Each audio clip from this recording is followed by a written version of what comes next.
එතකොට ඇයගේ කාරණා කීපයක් කියනවා. එකක් තමයි දියවැඩිය තත්ත්වයක් තියෙනවා. දියවැඩියාව කන්ට්‍රෝල් එක ටිකක් අඩුයි කියලා කියනවා. ඊට අමතරව එයා ප්‍රෙග්නන්සි එකට උත්සාහ කරනවා. කලින් එකපාරක් ඇබෝෂන් එකක් සිද්ධ වෙලා තියෙනවා. ඒතකොට දියවැඩියාව තිබුණා කියන එක හින්දා ප්‍රෙග්නන්ට් වෙන්න බැහැ කියලා එකක් නැහැ.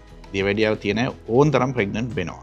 හැබැයි ඉතාමත් වැදගත් දේ තමයි මේ දියවැඩියාව පාලනය කරන එක. මොකද දියවැඩියාව පාලනය කරලා නැත්තම් රුධිරයේ සීනි මට්ටම ගොඩක් වැඩි නම් එකක් ප්‍රෙග්නන්ට් වෙන්න එක බලපාන්න පුළුවන් සහ ප්‍රෙග්නන්ට් වුණාට පස්සේ කලලයට ගැටලු බබාට ගැටලු වෙන්න තියෙන අවදානම වැඩි.